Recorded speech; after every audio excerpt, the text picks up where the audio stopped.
Siapa yang harus disalahkan bila PDIP jatuh? Melihat situasi dan kondisi internal PDI Perjuangan sekarang ini, sebagai warga negara yang baik, saya juga pasti mendoakan hal-hal yang baik yang akan terjadi pada partai yang sampai saat ini masih diketuai oleh Megawati Soekarno Putri itu. Kenapa kita harus mendoakan kebaikan PDIP? Ya karena sebenarnya partai ini bisa menjadi kekuatan politik yang bermanfaat buat rakyat, negara dan bangsa Indonesia bila dikelola dan dijalankan dengan baik.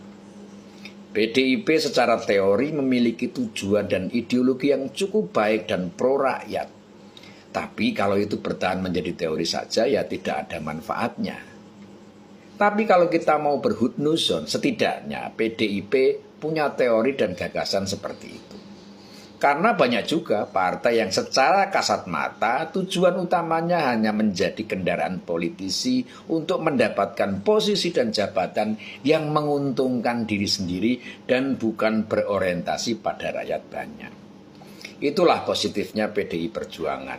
Maka sudah sepantasnya kita mendoakan yang terbaik. Tapi melihat kenyataan yang ada, kita juga boleh membuat pengandaian yang realistis. Dan pengandaian ini bukan sebuah keinginan atau harapan supaya terjadi, tapi sebuah refleksi yang semoga bisa diterima secara positif dan konstruktif.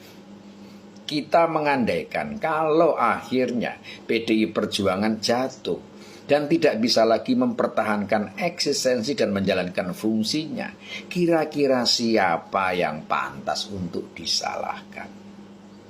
Kalau diibaratkan sebuah kendaraan besar seperti bus, PDI Perjuangan saat ini dikemudikan oleh seorang sopir yang kita sebut ketua umum.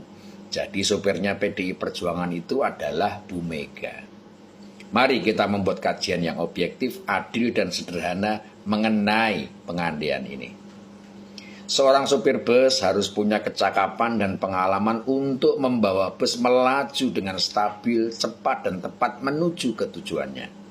Sopir harus memiliki kesehatan jasmani, rohani, dan mental yang baik. Sopir harus bisa membaca rute dan jalan dengan teliti serta cermat agar dia bisa menyelaraskan kecepatan dan arah dengan tepat. Kapan tancap gas, kapan ngerem, dan kapan memutar kemudi. Sopir harus bisa membuat keputusan yang cepat dan tepat bila menghadapi rintangan di jalan. Selain itu, sopir harus bisa membuat seluruh penumpangnya merasa nyaman dan sampai tujuan dalam keadaan selamat. Untuk menjalankan fungsinya sebagai jurumudi, sopir dibantu oleh beberapa orang.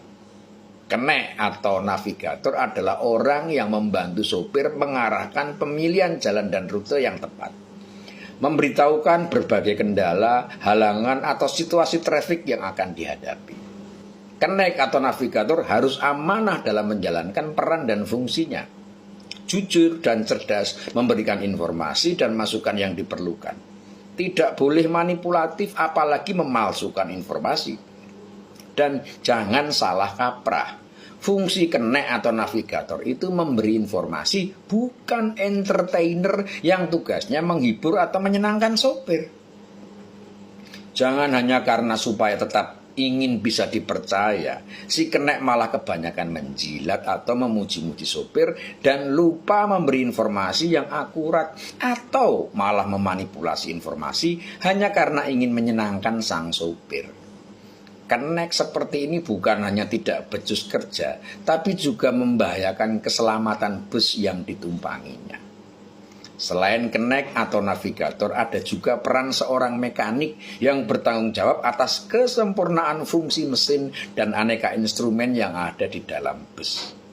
Kalau semua berfungsi dengan baik, maka bus akan berjalan dengan stabil, cepat, dan jauh dari masalah.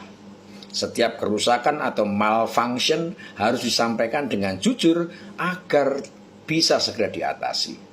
Sama seperti kenek tadi, kalau dia hanya ingin menyenangkan sopir dengan mengatakan bahwa mesin dan instrumen bus berfungsi baik, padahal air radiatornya kurang, lampu sen mati, atau ban sudah gundul, mau ngomong apa adanya nggak berani karena takut dipecat sebagai mekanik, Nah, hal seperti ini akan sangat membahayakan bus itu sendiri. Banyak fungsi dan peran lain di dalam bus dan semua itu harus bekerja dengan benar. Yang tugasnya mengkoordinir penumpang juga harus mengatur posisi duduk dan memberi informasi yang benar. Kalau tidak, maka ini juga akan mempengaruhi stabilitas bus itu sendiri.